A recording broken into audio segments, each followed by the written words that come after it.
Hello বন্ধুরা, আসসালামু আলাইকুম। আশা করি আপনারা সবাই ভালো আছেন। আজকে আমরা যে ভিডিওটি দেখব সেই ভিডিওটি হলো খান স্যারের ভিডিও। খান স্যারের ভিডিও বলতেই ভাই সবার প্রিয় আমাদের খান স্যার। এর আগেও আমি খান স্যারের অনেক ভিডিও দেখেছি, আর সেই খান স্যারের যে ভিডিও দেখি সেই ভিডিও অনেক বেশি ভালো লাগে। তো আজকে যে ভিডিওটি দেখব সেই ভিডিওটি হলো 1965 সালে ইন্ডিয়া এবং পাকিস্তানের ভিতরে যে যুদ্ধটি হয়েছে এই যুদ্ধ সম্পর্কে খান স্যার একটি ভিডিও বানিয়েছে, সেই ভিডিওটি আজকে আমরা দেখব। তো চলেন ভিডিওটি দেখি। আর যেই চ্যানেল থেকে এই ভিডিও নেওয়া হয়েছে এই চ্যানেলের নাম হলো খান স্যার পাটনা। এই চ্যানেলের অরিজিনাল লিঙ্ক ডিসক্রিপশনে থাকবে এবং এই ভিডিওটির অরিজিনাল লিঙ্কও ডিসক্রিপশনে থাকবে, আপনারা যাবেন যে দেখবেন। চলেন ভিডিও দেখি, তারপরে কথা বলি। आतंकवादियों को माफ करना या ना करना ये ऊपर वाले का काम है, लेकिन आतंकवादियों को ऊपर वाले तक पहुंचा देना ये इंडियन आर्मी का काम है। आम कितना भी पीला हो जाए लोग दबा के चेक करते हैं पका है कि नहीं है, क्योंकि पता है कि दब जाएगा। और बेल कोई दबा के नहीं चेक करता है। सब इनको लगा कि भाग रहा है भारतीय, मारो गजवाए हिंद। अरे ससुरा गजवा हिंद तुम्हारा बाप आ रहा है। मीडिया ने छाप दिया भारत के लाल बहादुर शास्त्री को लाल कहा जाता है। भारत के लाल ने ताशकंद में भारत को बेच दिया। बेचारे लाल बहादुर शास्त्री साइन किए और रूम में गए, हार्ट अटैक से मर गए। अरे आज नहीं तो कल तो मराना ही मराना, मरा जाए आदमी, कौन दिक्कत है यहाँ पे। कौन मरा आदमी 70 साल जी के क्या कर लेगा, ये बता ना। बेड पे मरोगे, बेड नंबर 36 मर गया, सजत नहीं।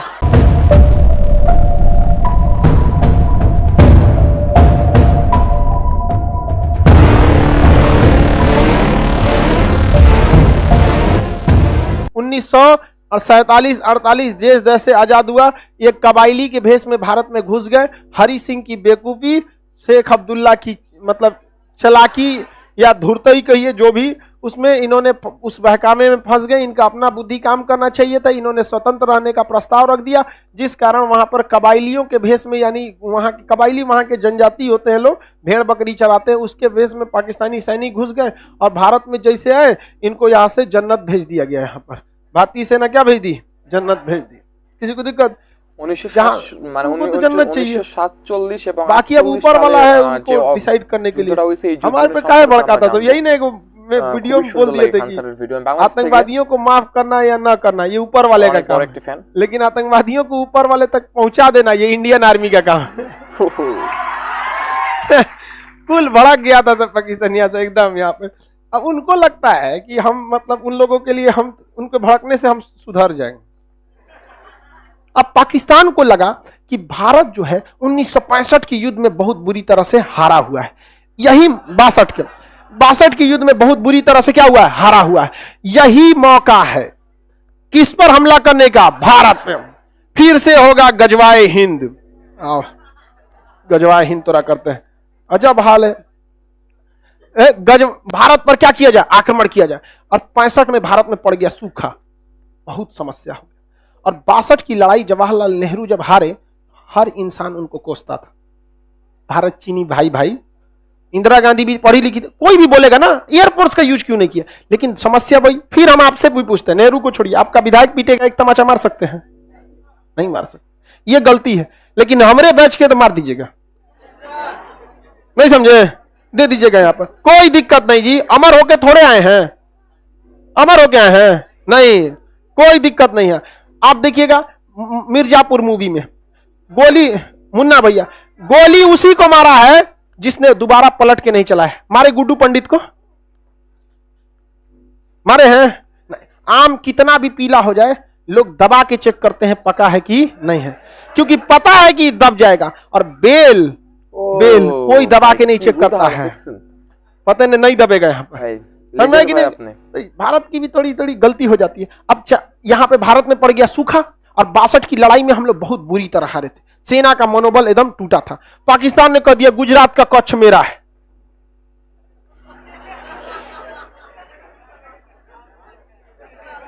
यहां पे घुस गया सब पाकिस्तान वाला, यहां पर घुस गया।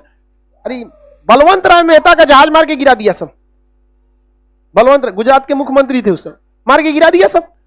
ये बहुत बवाल हुआ यहाँ पर। लेकिन कच्छ का रण खाली एरिया है, इसमें वो घुसे सब, भारतीय सेना बिछा दिया उन लोग को, मर गए पूरा साफ, दूर दूर तक दिखाई दे रहा था। धर धर धर मार के भारतीय सेना बिछा दिया सब यहाँ पे कच्छ के रन में 1965 की लड़ाई में। अब पाकिस्तानी जो होते हैं सब, याद रखिए बाबू, पाकिस्तानी किसी भी लड़ाई में मजहब को जरूर घुसाएगा। उसने क्या कश्मीर में घुस गए सब पाकिस्तानी, और कश्मीर में घुसकर भारतीय सेना को मारते थे, आगजनी करते थे, बवाल मचाते थे। ये दिखाना चाहते थे कि कश्मीर की जनता भारत में नहीं रहना चाहती है, और इस वजह से पाकिस्तान भारत पर क्या करना चाह रहा है, युद्ध करना चाह रहा है। उसने ऑपरेशन जिब्राल्टर चालू किया। क्या चालू किया? Operation Gibraltar. ऑपरेशन जिब्राल्टर के तहत उसने क्या किया कि कश्मीर को सोचा कि काट दे बाकी के हिस्से में, और बहुत ही बड़ी संख्या में सैनिक भारत में घुस गए। और हमारे सामने समस्या ये थी कि अभी 62 का युद्ध खत्म भी नहीं, मतलब अच्छे से खत्म नहीं हुआ। जवाहरलाल नेहरू का टेंशन से मौत हो गई थी। जवाहरलाल नेहरू के मृत्यु का कारण भारत पाक युद्ध था, भारत चीन युद्ध। सब जिम्मेदार यही थे, तो दूसरे कौन बोली सुनेगा? ढेर होशियार बनेंगे, गुट निरपेक्ष रहेंगे, एयरफोर्स का यूज ना करेंगे, 20 साल जरूरत है तो 20 साल बोलेंगे। समझ में कि नहीं आ गया भाई? जब उसने कश्मीर पर आपके रेडी नहीं हुआ, कश्मीर पर जब रेडी नहीं हुआ तो तिब्बत में क्या रेडी हो गए? नहीं समझे? आपको भी कहना चाहिए कि हम उसमें अध्ययन करने के बाद हम देखेंगे। यहां पर तो पाक यहां पर कश्मीर, लाल बहादुर शास्त्री उस समय भारत के क्या थे? प्रधानमंत्री। उन्होंने देखा कि तो बहुत दिक्कत की बात है, पाकिस्तान के पास कई फायदे थे। उसके पास सेवर जेट थे, उस समय का सबसे खतरनाक विमान था, और उसमें हीट सीकिंग मिसाइल लगी थी, या विंडर मिसाइलें थी साइड में, मारता था कौन? भारत के पास कोई मिसाइल नहीं थी।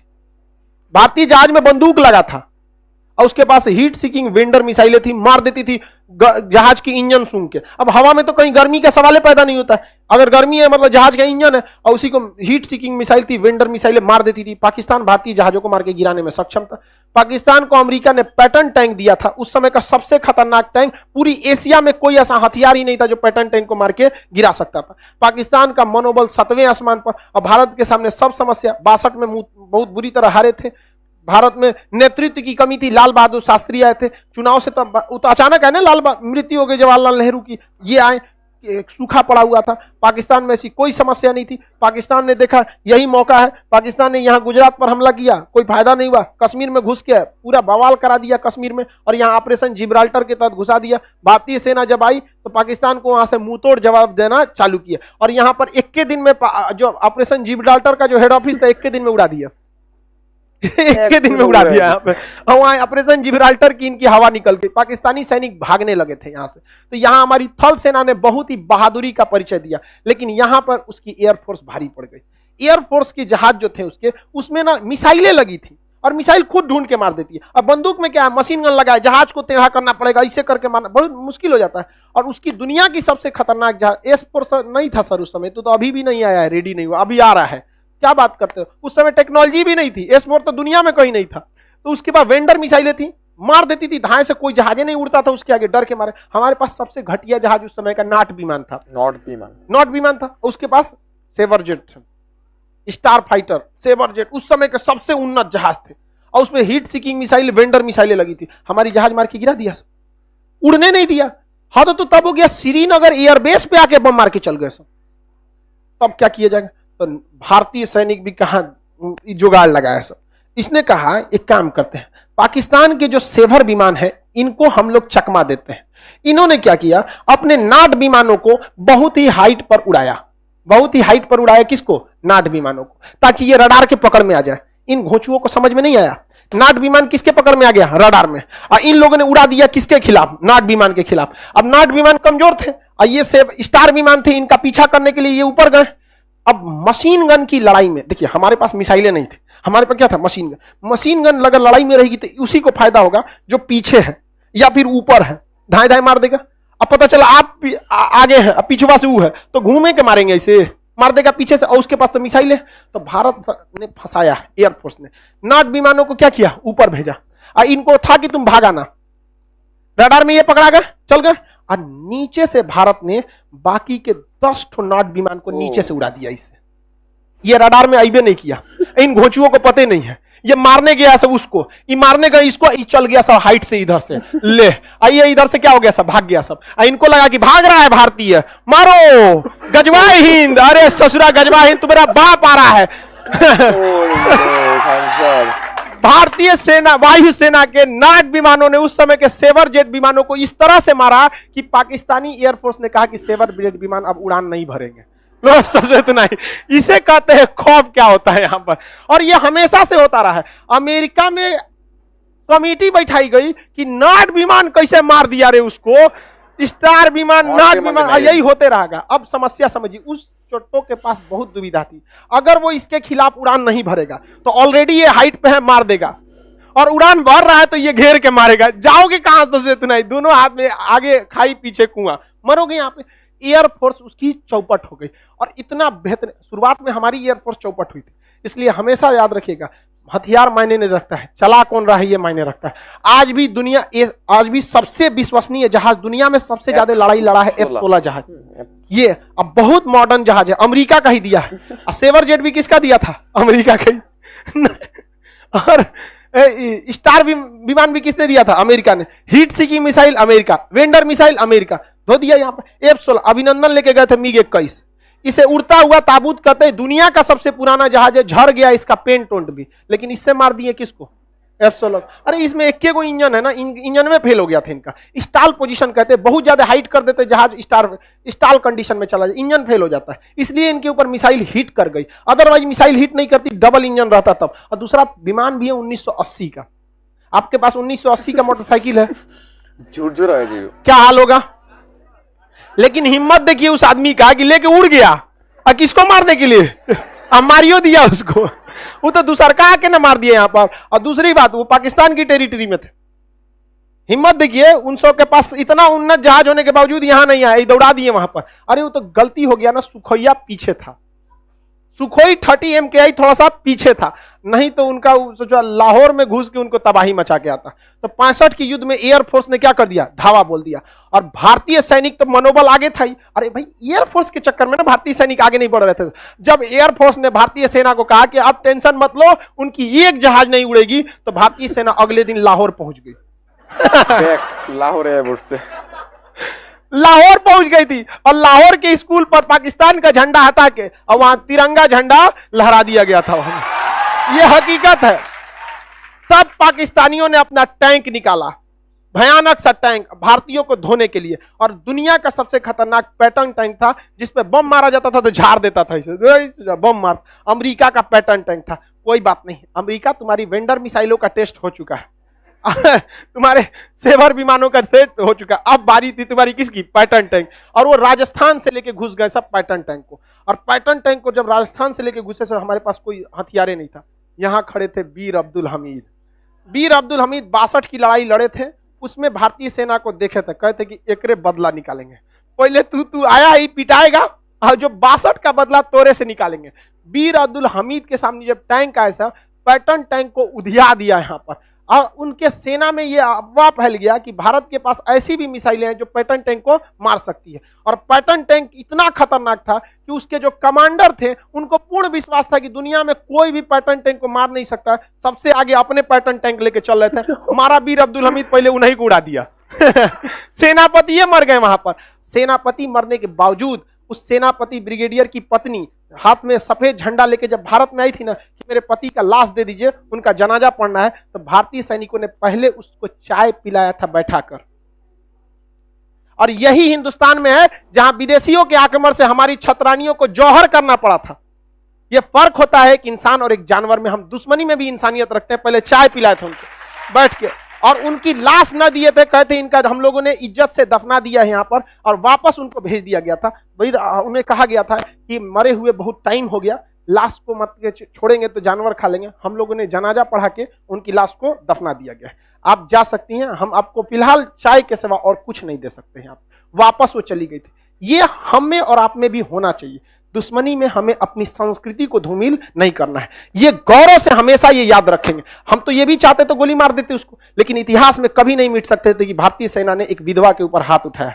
कभी नहीं हो सकता। तो इस बात में हमें गर्व होना चाहिए और हमें इस संस्कृति को हमेशा से बचा के रखें। उसके बाद अगले दिन से तो वीर अब्दुल हमीद के जो गोले बरसने लगे थे, तो वहां पे आरसीएल गन था। वो मतलब बहुत नॉर्मल बंदूक होता, टैंक को नहीं मार सकता था, लेकिन हर टैंक का कुछ कमजोर हिस्सा होता था, वहां वो हमला करते थे। लेकिन किस्मत कुछ और मंजूर था। भारतीय सेना का टैंक और वीर अब्दुल हमीद की आरसीएल जीप और पैटर्न टैंक आमने सामने हो गए, दोनों ने एक साथ गोला मार दिया। यहाँ पर यहाँ वीर अब्दुल हमीद के चिथड़े उड़ गए, उनकी बॉडी भी अच्छे से नहीं मिली थी, कुछ टुकड़े बचे थे, वहीं उन्हें शहीद में दफना दिया गया।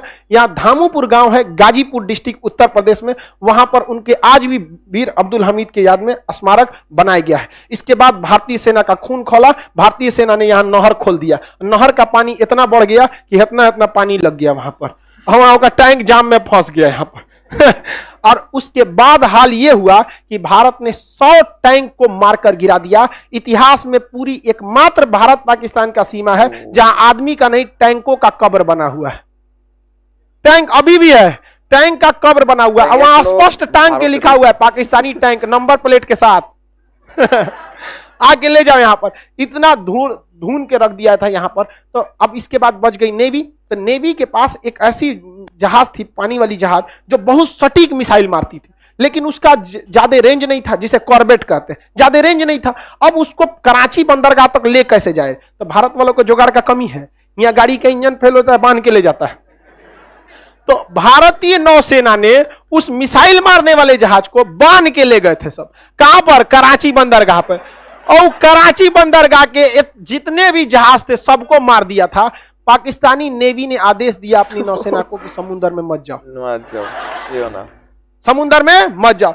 रूस के थल नौसेना प्रमुख माथा पीट रहे थे कि यार मारा कैसे उसको, क्योंकि ये मिसाइल रक्षा करने के लिए। अब S-400 किस लिए है? रक्षा करने। अब ओकरा कोई ले जाके दूसरे पे हमला कर दे तो रूस नहीं करे, ये का किया रे तुम? यहाँ रक्षा करने वाला ना मिसाइल है कि तुम्हारे ऊपर कोई मारेगा तुम मारना। कहे हम बता रहे ना कैसे बांध के ले गए थे और वहां ले जाके खड़ा कर दिए, और इसके और आया तो मार के गिरा दिया, सब मार के धो दिया। पाकिस्तानी नेवी का हालत खराब हो गया। कराची बंदरगाह से भाग गए थे वो लोग, ग्वादर बंदरगाह पे छोड़ के, कहा कि भाड़ में जाओ। एयरफोर्स मराई, नेवी मराई, थल सेना मराई, सब मराई, फिर भी इन्हें गजवाए हिंद चाहिए। अरे चट्टो कहीं के, तुमको कौन समझाए यहाँ पर। इसके बाद लाल बहादुर शास्त्री, रूस जो था ये नहीं चाहता, क्योंकि अमेरिका और रूस के बीच में विवाद चल रहा था उस समय। सेम क्यूबा संकट चल रहा था। क्या चल रहा था? क्यूबा संकट।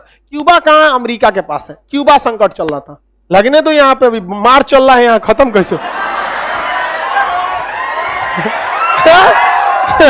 तो मार जब तक खत्म नहीं होगा तब तक हमको लगता है हमको सेना में छाटा था सब इसीलिए। बोलता है तुम बहुत बोलता है, हम रहते हैं वहां पे ना, हम मार करा दिए रहते हैं, वहां में जो सोचा कूद जाते हैं हम मराते तो पीछे सेना आईबे करती, आई हो गया, जम गया, बजर गया, यहाँ पे बात खत्म। यहाँ अरे आज नहीं तो कल तो मराना ही मराना, मरा जाए आदमी, कौन दिक्कत है यहाँ पे? कौन मर आदमी 70 साल जी के क्या कर लेगा? ये बता ना, बेड पे मरोगे, बेड नंबर 36 मर गया, ऐसा नहीं, क्या फायदा है यहाँ पे? बुढ़ौती में मर के पतो अगर आएगी, बुढ़ा मरता नहीं है यहाँ। बेहतरीन है ना यहाँ पे, वो जवानी जवानी नहीं जिसकी कोई कहानी न हो। मार तो चीन चाहता नहीं था। सुनिए ध्यान से, यहां पर था क्यूबा संकट। यहां क्या था? क्यूबा। रूस ससुरा यहां आके परमाणु बम लगा दिया था, किसको मारने के लिए? अमेरिका को। और अमेरिका तुर्की में आके परमाणु बम लगा दिया, किसको मारने के लिए? रूस। अल्लाह, तृतीय विश्व युद्ध की तैयारी चल रही थी।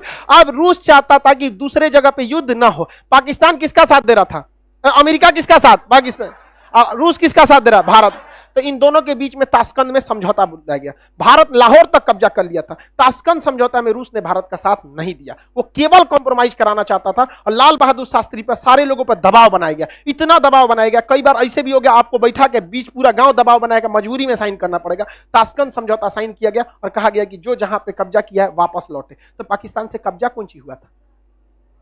और हम लोग से लाहौर। और हमारे सैनिक भी ज्यादा शहीद हुए थे। भाई हर युद्ध की कीमत चुकानी पड़ती है यहाँ पे। तो हमारे शहीद, जो हमारे सैनिक शहीद हुए, उनके लिए एक संवेदना होती है। लेकिन हाँ, मरेंगे तो आपकी मृत्यु हो जाएगी, शहीद होंगे, अजर अमर रहेंगे। हमारे सैनिक कभी नहीं मरे, वो शहीद हुए, अजर अमर रहे यहाँ पे। तो हमारे सैनिकों ने शहादत दी थी, हमें लॉस हुआ था। हम कराची तक, हम लोग लाहौर तक चले गए थे, युद्ध नहीं खत्म हुआ रहता ना, बीच में समझौता नहीं होता, हेल के हम लोग तो ईरान घुस गए रहते यार, पाकिस्तान को हाथ छोड़ो ना यहाँ पर।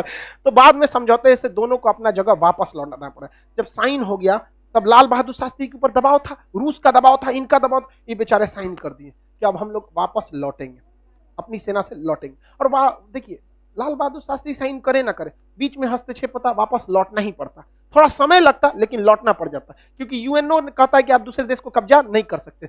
लेकिन लाल बहादुर शास्त्री को ये इतना जल्दबाजी में डिसीजन नहीं लेना पड़ा। लेकिन उस इंसान को समझिए जो अपने देश में नहीं है, दूसरे देश में, उज्बेकिस्तान में है, ताशकंद नामक शहर में बैठा है, पूरी दुनिया उस पर दबाव बना रही है, पागल हो जाएगा वो इंसान। और उसके ऊपर जब किया गया तो भारतीय मीडिया ने छाप दिया, भारत के लाल, लाल बहादुर शास्त्री को लाल कहा जाता है, भारत के लाल ने ताशकंद में भारत को बेच दिया।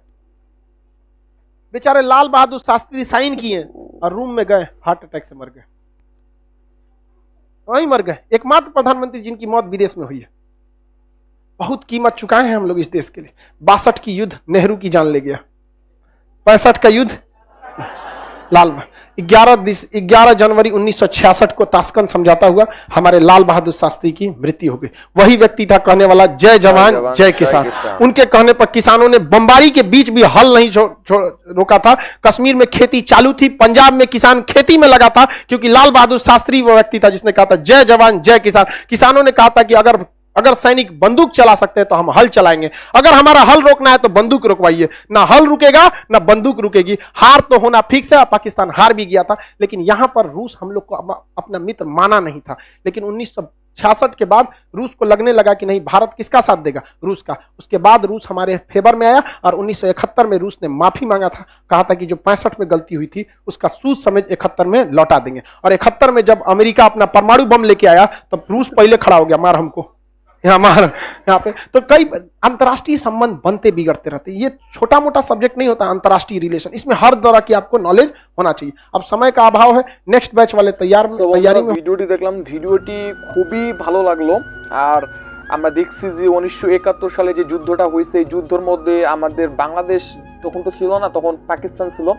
সো বাংলাদেশের সাথে আসলে পাকিস্তানের যুদ্ধ হয় নাই, আসলে বাংলাদেশ, পাকিস্তান এবং ইন্ডিয়া তিনটা দেশ যুদ্ধ করছে। এই একটা যুদ্ধ 1971 সালে আমরা দেখছি ইন্ডিয়া আমাদের অনেক পরিমাণ সাহায্য করছে অস্ত্র দিয়ে, আমাদের ভাই বোনদের তাদের ইন্ডিয়াতে রেখে, মানে তারা ওই দেশে আমাদের জনগণকে রাখছে, আমাদের ভাই বোনদের রাখছে। সো এইটা বলতে ইন্ডিয়া আমাদের, মানে ইন্ডিয়া আমরা তো ভাই ভাই। সো আর এত মারামারি করে কি হবে ভাই, আমরা তো একসময় ইন্ডিয়া, পাকিস্তান, ভারত, একসময় তো এই দেশগুলো ছিলই না, সব একসাথে ছিল আর সব আমরা একসাথে ছিলাম, সবাই আমরা ভাই ভাই ছিলাম। সো এরকম হলেই ভালো হয়, মারামারি ঘাড়াঘাড়ি এগুলো তো আর ভালো লাগে না।